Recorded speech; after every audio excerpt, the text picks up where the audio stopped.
तो जो हमारा टॉपिक है, जो आज का हम पाठ्यक्रम की चर्चा कर रहे हैं, विश्वविद्यालय अनुदान आयोग द्वारा जो नेट का पेपर निर्धारित किया, जिसे एनटीए कंडक्ट कर रहा है वर्तमान में, और इस विषय का नाम है, जैसे आप देख रहे हैं, मंच, कला मंच, परफॉर्मिंग आर्ट्स, नृत्य, नाट्य और रंगमंच, प्रदर्शनकारी कलाएं, और इसका कोड वर्ड 65। पहले ये 100 भी हुआ है, बीच में फिर 65 हुआ है। शुरुआत में 65 ही था, 65 बीच बीच में अलग हुआ था, लेकिन उनसे हमें ज़्यादा सरोकार नहीं है। वर्तमान में ये 65 कोड नंबर। और अब ये जो महत्वपूर्ण लाइन है कि इकाई 1 से 5 नृत्य, नाटक और थिएटर के लिए साझा हैं। चूँकि ये जो यूनिट हैं वो कॉमन हैं और ये महत्वपूर्ण यूनिट भी हैं, जिसको हर रंगकर्मी या जो डांस फील्ड से रिलेटेड स्टूडेंट्स हैं उन सबको पढ़ना है। अब इसमें बहुत सारे चीज़ें समझने वाली ये हैं कि आपकी जो पहले ये चीज़ें थी, इनमें ऐड नहीं थी, कुछ नया पाठ्यक्रम भी इसमें ऐड हुआ है, तो वो सब भी आपको पढ़ना पड़ेगा। जैसे प्राग ऐतिहासिक काल से 1200 ईसा सन तक की भारत की जो संस्कृतियाँ हैं। अब इसमें आप ये समझिए, प्राग ऐतिहासिक मतलब मानव तो उसका जन्म हो चुका था। इतिहास के उस काल को कहा जाए जब मानव अस्तित्व में था पर लिखाई का आविष्कार नहीं हुआ था। उसका वर्णन जहाँ पर हमें नहीं मिलता है, तो ये हमारा प्राग ऐतिहासिक काल के अंतर्गत आएगा। इसका लगभग समयकाल जो है वो लगभग 3000 वर्ष पूर्व है। तो इस कालखंड से लेकर 1200 ईसा सन तक जितनी भी कला संस्कृतियाँ रही हैं, भारत की कल्चर रहे हैं, उनको हमें थोड़ा सा स्टडी करना पड़ेगी और उनके बारे में जानना पड़ेगा। दूसरा जो सब यूनिट है वो प्राग ऐतिहासिक काल से ईसा काल के आरंभ तक कला का क्रमिक विकास, जैसे गुफा चित्रकला और मूर्ति कला से प्रकट होना। तो गुफाओं से संबंधित जो जितनी भी हमारी चीज़ें रही हैं, और उनका जैसे डांसिंग गर्ल हमें एक मूर्ति मिली थी, तो उसका क्या कनेक्शन है ड्रामा से, डांस से, उसके बारे में हमें जानकारी होना चाहिए। अगली यूनिट है नृत्य और नाटक, नाट्य का क्रमिक विकास। नाट्य शास्त्र के अनुसार इनका दैवी उद्भव और कला समाज की देन के रूप में इनकी अनुष्ठान की आस्था पद्धति। अब इसको समझिए आप, नृत्य और नाटक का क्रमिक विकास, डेवलपमेंट कैसे हुआ है, हमें इनको समझना पड़ेगा। जैसे भारतीय अवधारणा क्या है जो नाट्यशास्त्र की बात करता है, जैसे संस्कृत थिएटर, फिर उसके बाद लोक रंगमंच के बाद फिर हमारा मॉडर्न इंडियन ड्रामा, जिसमें हमारा वेस्टर्न जो अंग्रेज़ों के आने के बाद, फिर उसके दौरान पारसी थिएटर, पारसी के साथ हमारा इप्टा मूवमेंट, और फिर बाद में भारतेंदु द्विवेदी, प्रसाद उत्तर युग और समकालीन नाटक, ये सब इतिहास। तो भारतीय ऐतिहासिक दृष्टि, पाश्चात्य ग्रीक, रोमन, मेडिवल, शेक्सपियरियन या एलिजाबेथन थिएटर, फिर 19वीं सेंचुरी, 20वीं सेंचुरी रंगमंच, और वर्तमान जो चल रहा है वो रंगमंच पूरा हमें पढ़ना चाहिए। इसके बाद विकासवादी अवधारणा की, जो किसी धर्म या किसी उसको नहीं मानते, लेकिन एक बिग बैंग थ्योरी है कि जब हमारा नाटक, जिसमें आदि मानवों ने जब आग जलाकर खाना पकाने का सोचा, और उस समय जब वो शिकार पकड़ कर लाता था, उसका जो इनेक्ट करता था, उसके माध्यम से ड्रामा डेवलप हुआ, जो साउंड डेवलप हुआ, जो पहली बार उसने साउंड निकाला होगा, तो वहाँ से संगीत, जब पहली बार उसने कोई चित्र बनाया होगा गुफाओं में, तो वहाँ से पेंटिंग, और जब पहली बार उसने कोई अनुकरण किया गया होगा, इनेक्ट किया होगा, तो वहाँ से हमारा ड्रामा शुरू हुआ इसका। और इसके बाद नाट्यशास्त्र के अनुसार इनका दैवीय उद्भव, तो हमारे जैसे नाट्यशास्त्र मिथ, माइथोलॉजिकल जो कंसेप्ट है, जिसमें देवासुर संग्राम, और जो नाट्यशास्त्र के पहले अध्याय में इसकी उत्पत्ति संबंधी कथा है वो, और जो मत हैं, रामायणकालीन नाटक या कुशीलव की जो परंपरा है, उन सबको हमें पढ़ना पड़ेगा। फिर कला समाज की देन के रूप में, समाज से क्या उसका सरोकार है, इस संबंध में भी आपको पढ़ना है। इसके बाद इसकी अनुष्ठान और आस्था विधि, अनुष्ठानिक जो परंपरा रही हैं उनको भी हमें पढ़ना है, और इसके प्रति जो आस्था है या रिचुअलिस्टिक जो थिएटर रहे हैं वो भी हमें पढ़ना पड़ेंगे। इसके बाद मूल रूप से अगर पहली यूनिट देखा जाए, तो जो हमारा भारत का सांस्कृतिक इतिहास है, उसमें पहले यही थे महाकाव्य, प्रमुख महाकाव्य, जिसमें रामायण, महाभारत, शिलापतिकारम, इनका जिक्र था। लेकिन अभी ऐड हुए हैं और ये महत्वपूर्ण है, जिसको मैं मानता हूँ उनको ऐड होना चाहिए, क्योंकि अभी तक तो हम सिर्फ रामायण महाभारत पढ़ रहे थे, लेकिन इसके माध्यम से आप ये पढ़ें वेद, हमारे 4 वेदों का आपको अध्ययन करना पड़ेगा, ऋग्वेद, सामवेद, यजुर्वेद, अथर्ववेद, और इनमें से ही नाटक यजुर्वेद से ही क्यों लिया गया या ऋग्वेद से पाठ्य क्यों लिया गया, उसके क्या कंसेप्ट हैं। एक तो उसका माइथोलॉजिकल कंसेप्ट और एक उसका प्रमाणिक कंसेप्ट, हमें इस दृष्टि से इसको पढ़ना पड़ेगा। फिर इसके बाद प्रमुख महाकाव्य जैसे रामायण आदि कवि महर्षि वाल्मीकि द्वारा, महाभारत वेदव्यास द्वारा, शिलपदिकारम इलिंगो अडिगल, फिर पुराणों का हमें अध्ययन, इनके जैसे रामायण महाभारत शिलपदिकारम के पात्र, चरित्र, घटनाएं, उनकी पत्नियों या उनसे जुड़े जो वृत्तांत हैं, उन सबको हमें जानकारी रखना पड़ेगी सांस्कृतिक रूप से। इससे रिलेटेड यूजीसी नेट पे बहुत क्वेश्चंस आते हैं। पुराण जितने हैं उनमें क्या है, इसके बारे में भी हमें जानकारी रखना पड़ेगी और उनको पढ़ना पड़ेगा। फिर थिएटर के संदर्भ में उनकी अंतर्वस्तु, पात्र और प्रासंगिकता, जैसा मैंने बताया कि रंगमंच के संदर्भ में उनकी अंतर्वस्तु क्या है, उनके करेक्टर्स कौन कौन से, उनकी रिलेवेंस क्या है, प्रासंगिकता क्या, आज वो इतने इंपॉर्टेंट हैं या नहीं है, क्या देखना चाहिए। इसके बाद फिर अगला जो यूनिट है वो है भक्ति तथा अन्य धार्मिक आंदोलन और उनका संस्कृति के विभिन्न प्रतीकों, प्रतिनिधि पक्षों पर प्रभाव, विशेषतः नृत्य और थिएटर पर ध्यान केंद्रित करते हुए। तो भक्ति आंदोलन जो हुआ है, भक्तिकालीन जो थिएटर है, भक्तिकालीन जो रंगमंच है, उसको आपको पढ़ना है। इसके बाद जो धार्मिक आंदोलन हुए हैं, थिएटर मूवमेंट्स हुए हैं, बहुत सारे लोकनाट्य हमारे धार्मिक से ही रिलेटेड है, तो उनकी क्या संस्कृति है, उनका क्या प्रभाव पड़ा हुआ है और उनके प्रतिनिधि पक्ष क्या क्या रहे हैं, उनका डांस और ड्रामा पर क्या इफेक्ट है, क्या इन्फ्लुएंस है, कैसे वो डेवलप हुआ, इन सब को ध्यान में रखते हुए हमें वो सब का अध्ययन करना पड़ेगा। तो ये हमारी पहली यूनिट है। दूसरी यूनिट है हमारी भारत में लोक तथा पारंपरिक थिएटर का स्वरूप। यहाँ अब ये बात दृष्टव्य है, ध्यान देने योग्य है कि जो भारत के जो लोक, चाहे वो नृत्य हो या नाट्य हो या संगीत हो, लोक शब्द भारतीय शब्द है, भारत की उसकी अवधारणा अलग है, जिसे हम लेक्चर के माध्यम से आगे समझेंगे, इसको समझना पड़ेगा। जबकि अगर इसको हम फोक कहें, FOLK, तो उसकी अवधारणा बदल जाएगी, इसलिए विद्वानों ने, भारतीय विद्वानों ने विशेषकर उसे नकारा है। तो भारत के जो लोक और पारंपरिक थिएटर हैं, पारंपरिक, परंपराशील या ट्रेडिशनल, उनका क्या स्वरूप है, इसके बारे में हमें अध्ययन करना पड़ेगा। इसमें सब यूनिट है। भारतीय नृत्य और नाटक के संदर्भ में जनजातीय, लोक, पारंपरिक और शास्त्रीय शब्दावली की समझ और परिभाषा तथा उनका संबंध, ध्यान रखिए।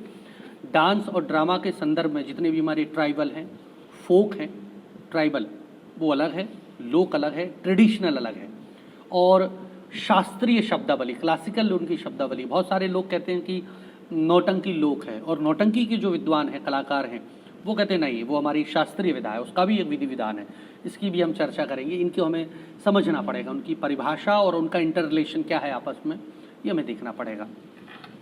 दूसरा जो इसका सब पॉइंट है, भारत के विभिन्न क्षेत्रों में प्रचलित जनजातीय, लोक और पारंपरिक नृत्य और थिएटर के रूपों का परिचय।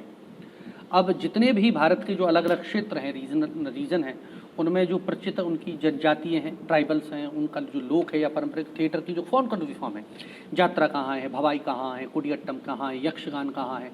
हम उत्तर भारत से शुरू करेंगे दक्षिण भारत तक, आपके जम्मू कश्मीर से लेके कन्याकुमारी तक। जम्मू कश्मीर आपका भांड पाथेर, भांड जश्न। इसके बाद हिमाचल आ जाइए, करियाला, बाठड़ा, भगत। इसके फिर नीचे आइए आप पंजाब, भांड बिरासी, नकाल, हरियाणा सांग, दिल्ली रामलीला मान लीजिए। फिर उत्तर प्रदेश नौटंकी, रामलीला, रासलीला, भगत। मध्य प्रदेश माछ, बुंदेलखंड का स्वांग। केरल सब कुडियट्टम, आपका जितने भी अट्टम है, कुडियट्टम, कालियट्टम, कृष्णाट्टम, तय्यम, थोलपावाकुतु, ये सब हमारे केरला में पहुंच जाएंगे। कर्नाटक का यक्षगान हो जाएगा, राजस्थान का ख्याल, गुजरात का भवाई, इन सब का हमें अध्ययन करना पड़ेगा। अगला पॉइंट ही वही है, भारत के अन्य क्षेत्रों में नाटक के रूपों यथा कुडियट्टम कर्नाटका हो गया, यक्षगान कर्नाटका हो गया, कुडियट्टम केरला हो गया, भागवत मेला, तमाशा महाराष्ट्र, रामलीला, रासलीला ये सब उत्तर प्रदेश के हैं, भवाई गुजरात का है, नौटंकी उत्तर प्रदेश, यात्रा पश्चिम बंगाल, छाऊ 3 फॉर्म में है, पुरुलिया, सरायकेला और मयूरभंज ये हमारे बंगाल, आपका वर्तमान जो है वो झारखंड, पहले बिहार और उड़ीसा, पश्चिम बंगाल, बिहार, उड़ीसा। तो इनमें छाऊ की जो फॉर्म है वो तीनों में अलग अलग अंतर है उनको।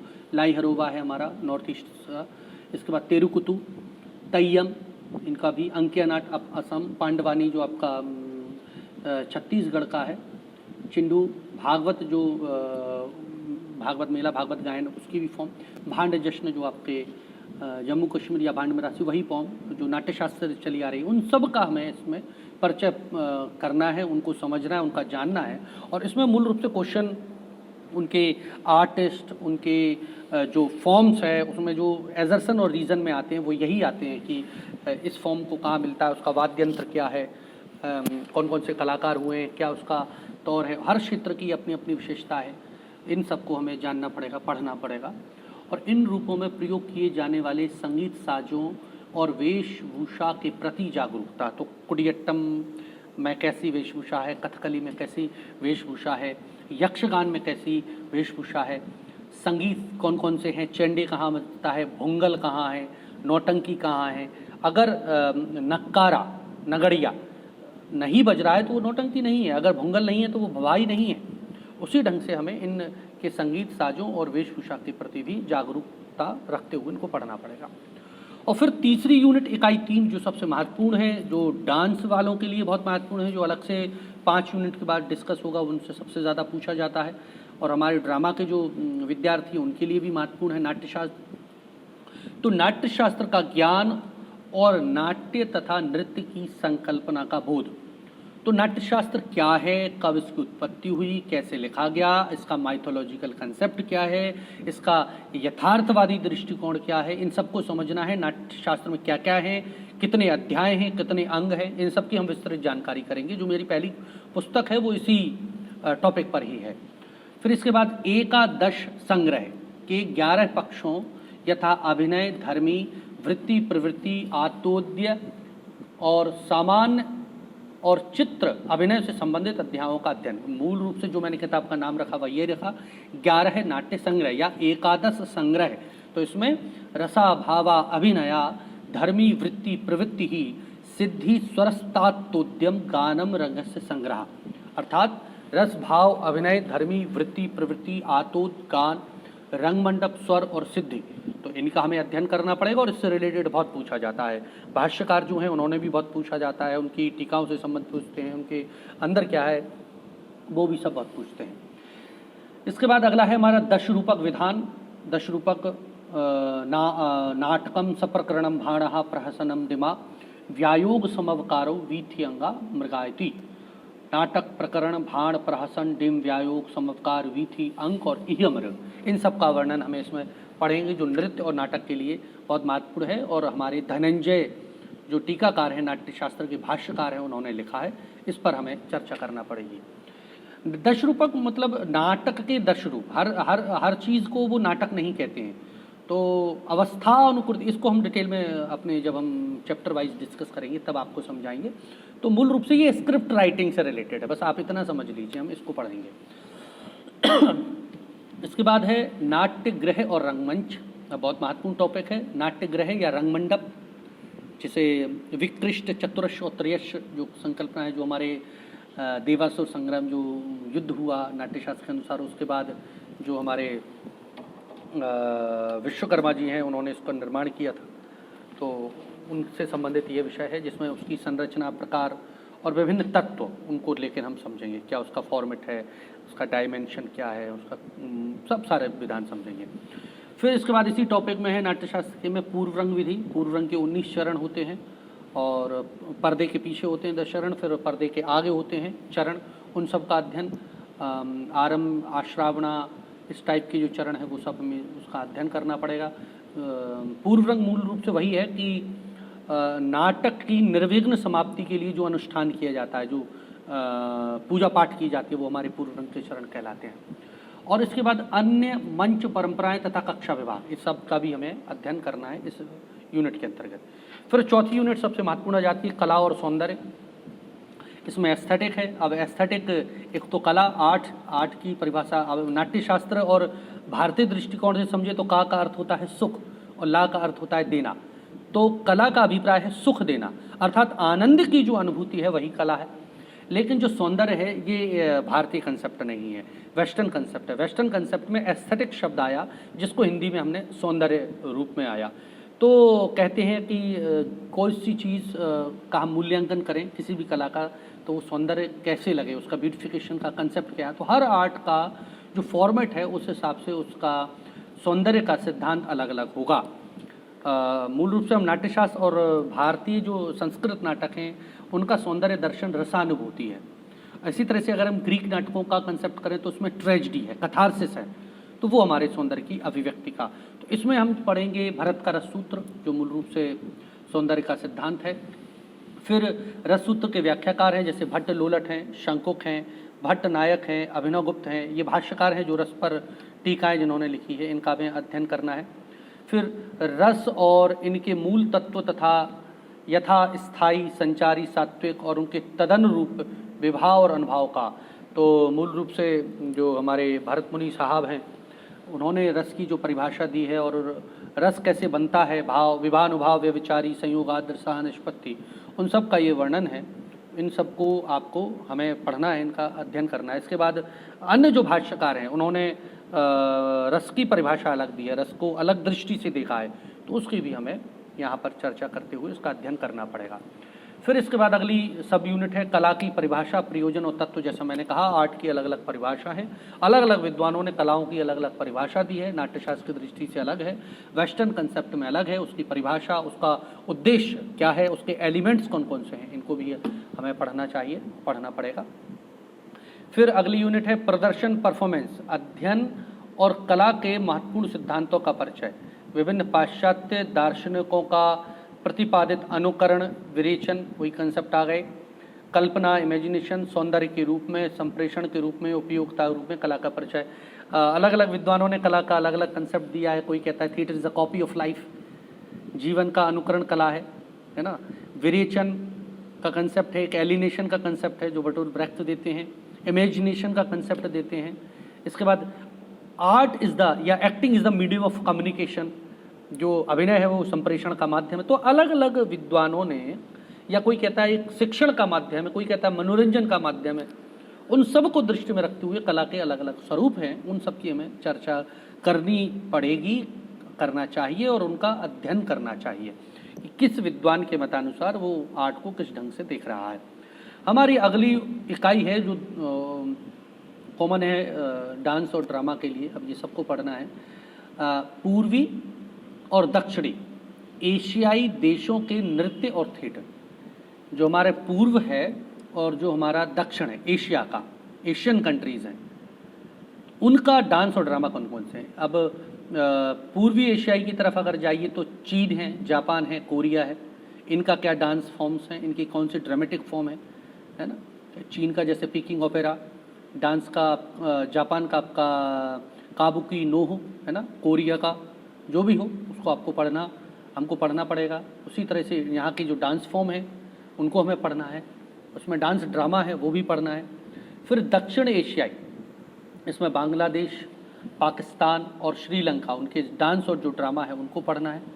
फिर दक्षिण पूर्व एशियाई, इंडोनेशिया, यहाँ पर रामलीला वगैरह बहुत फेमस है, थाईलैंड, वियतनाम, कंबोडिया, इसमें कुछ ऐड हुए हैं, पहले इतने नहीं थे, बर्मा, कंबोडिया, इंडोनेशिया ये सब थे, लेकिन वियतनाम, कंबोडिया, म्यांमार, फिलीपाइंस और लाओस देशों के डांस और ड्रामा की जो फॉर्म्स हैं उनको भी आपको पढ़ना है। फिर उपर्युक्त देशों के विभिन्न प्रचलित थिएटर, जो पॉपुलर थिएटर फॉर्म है या पॉपुलर डांस है, उनका हिस्टोरिकल और प्रेजेंट जो परफॉर्मेंस है, जो प्रस्तुतिकरण की तकनीक है, उनको भी हमें पढ़ना पड़ेगा। तो ये जो 5 यूनिट थी ये कॉमन थी, जो डांस के विद्यार्थी और ड्रामा के विद्यार्थी दोनों को पढ़ना है। तो मूल रूप से इसमें लोक आ रहा है, नाट्यशास्त्र आ रहा है, कलाएँ आ रही हैं, एस्थेटिक आ रहे हैं और एशियन डांस ड्रामा आ रहा है, तो ये तो कॉमन है, तो ड्रामा वालों को भी पढ़ना है, डांस वालों को भी पढ़ना है, क्योंकि ये कॉमन रहेंगे। इसके बाद अब अगली जो हमारी यूनिट है वो डांस के लिए है, जो 6वीं इकाई से शुरू हो रही है। इसमें संस्कृति साहित्य में नृत्य और ग्रंथ। तो सांस्कृतिक साहित्य में जितने भी हमारे डांस से संबंधित ग्रंथ हैं, अब इसमें कालिदास है, भास है, शूद्रक है, उनकी अन्य रचनाएं तथा नृत्य संदर्भों का संक्षिप्त अध्ययन। अब मूल रूप से ये ड्रामा का ही चैप्टर है, क्योंकि कालिदास नाटककार हैं, हमारे मूल रूप से कवि हैं, महाकवि कालिदास। तो उनके जितने नाटक हैं, उनके जितने महाकाव्य हैं, उनकी आपको चर्चा करनी है और उनको डांस के फॉर्मेट में देना है, कौन से सीनिक डिज़ाइन में जो डांस की एलिमेंट्स रहे हैं। इसी तरह से भास हैं, शूद्रक हैं, या जो अन्य संस्कृत नाटककार हैं उनकी रचना है। तो ये डांस और ड्रामा दोनों के लिए ही महत्वपूर्ण है। मैं तो ये कहता हूँ डांस वालों के लिए थोड़ा सा अध्ययन ज़्यादा है, क्योंकि ड्रामा वालों की टेक्निक तो अलग हो ही जाती है, लेकिन जो 6वीं यूनिट से भी अगर देखेंगे तो वो ड्रामा का ही पार्ट है जो डांस में है। इसके बाद प्राचीन एवं मध्यकाल की नृत्य से संबंधित ग्रंथों की अवधारणाओं का सामान्य बोध, जैसे नाट्यशास्त्र, अभिनय दर्पण, संगीत रत्नाकर, नृत्य रत्नावली और नृत्य निर्माण। इन अवधारणाओं में नाट्य, नृत्य, लास्य, तांडव, मार्ग, देसी, बद्ध, अनिबद्ध, नर्तकी लक्षण, सभा लक्षण और इनके सम्मिलित रूप प्रचलित हैं। तो ये जो जितने हम ग्रंथ की चर्चाएं करेंगे, नाट्यशास्त्र हो, अभिनय दर्पण हो, संगीत रत्नाकर हो, नृत्य रत्नावली हो, नृत्य निर्णय हो, इन सब की जो अवधारणा है उनको पढ़ना है। फिर उसके साथ नाट्य, नृत्य, इनमें अंतर है, तांडव, लास्य, ये सब अलग हैं। हाँ, मैं एक डिस्कस करना भूल गया आपसे शुरुआत में, आइए कि हम कहते हैं कि ये जो हमारा टॉप पेपर है इसका नाम है नृत्य, नाट्य और रंगमंच, या नृत्य, नाटक और थिएटर। ये क्यों अलग अलग हैं, नाटक और थिएटर क्यों अलग अलग हैं? अगर मैं आपको सरल सी भाषा में समझाऊं तो इसमें साहित्यिक अंतर है। नृत्य मूवमेंट की है, मतलब जो हस्त मुद्राएं हैं या हम कुछ भी मूवमेंट करते हैं मनोरंजन के लिए, आनंद के लिए, तो वो हम उसे नृत्य कह सकते हैं। नाटक और रंगमंच में क्या अंतर है? रंगमंच एक ऐसा माध्यम है, एक तो मंच, स्टेज, परफॉर्मेंस एरिया, जहाँ पर नाटक परफॉर्मेंस होता है। दूसरा ऐसा कोई भी एक माध्यम या कला रूप जिसमें ना केवल नाटक अपितु नृत्य, संगीत, कला, कविता कुछ भी प्रदर्शित हो।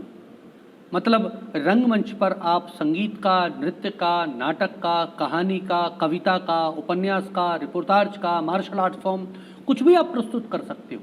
तो रंगमंच में सब कुछ सम्मिलित है। जबकि अगर सिर्फ ड्रामा देखें, नाटक, तो नाटक जो हम जब तक हम उसे पढ़ रहे हैं, स्क्रिप्ट फॉर्म में है, वो नाटक है। लेकिन जैसे ही हम उसे मंच पर ले जाते हैं, उसको प्रदर्शित कर देते हैं, तो वो रंगमंच हो जाता है। तो हम याद करें इस वक्त अपने गुरुजन देवेंद्र राज अंकुर सर, वो कहते हैं कहानी का रंगमंच। तो जब रंगमंच पर हम कहानी को प्रदर्शित कर दें, कविता को प्रस्तुत करें, अंधायुग पोएटिक ड्रामा है, उसको हम प्रस्तुत कर दें, तो हमारा वो कविता का रंगमंच हो गया।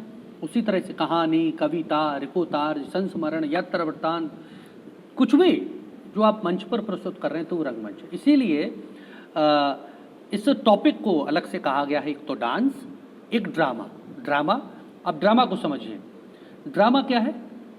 कक्षा 10 तक आपने पढ़ा होगा, या आप वेस्टर्न कंसेप्ट के हिसाब से पढ़ें, इंग्लिश लिटरेचर में भी पढ़ें तो आपने सुना होगा प्रोज, पोइट्री और ड्रामा, है ना, या फिक्शन और ड्रामा, इस टाइप से अलग था। इसी तरह से हमारा, अगर अब हमारे 10वीं तक में हिंदी साहित्य में आपने पढ़े हो तो कहते हैं काव्य की 2 विधाएं, गद्य और पद्य। तो पद्य मतलब जैसे कविता, चौपाई, दोहा, सोठा, गज़ल, नज्म, रेख्ता, ये सब पोएटिक कविताएं हैं। छंद है, छंदबद्ध हो सकती है, मुक्त छंद में हो सकती है, तो कविताएं जो राइम मीटर में लिखी जा रही हैं।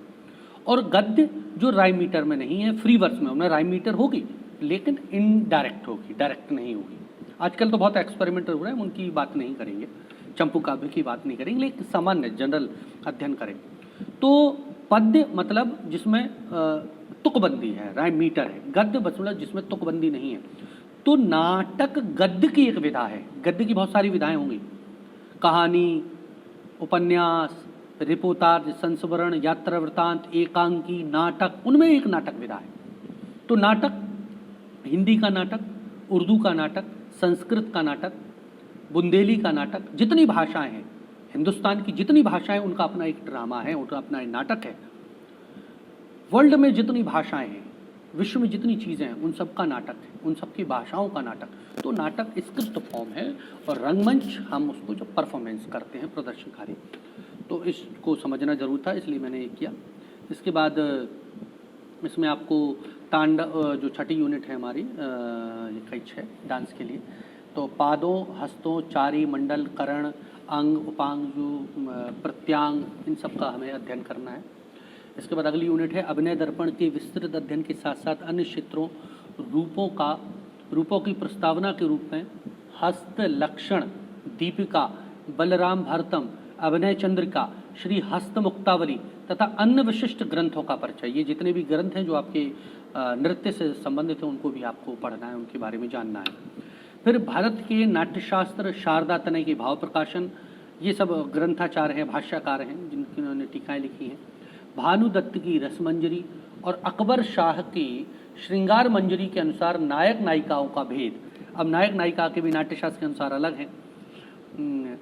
धीर ललित, धीर प्रशांत, धीरोदात्त। उसी तरह से नायिकाएं हैं 3 प्रकार की, स्वकीया, परकीया, सामान्य, या फिर काम की अवस्थाओं के आधार पर, या अष्ट नायिकाएं, प्रोत्कंठिता, विप्रलब्धा, प्रोषित प्रिया, अभिसारिका, स्वाधीन पतिका, इस टाइप की जो नायिकाएं, उन सब का अध्ययन आपको अलग अलग विद्वानों ने जो दिया है वो आपको पढ़ना है, उनकी डिटेल में क्या स्वरूप है।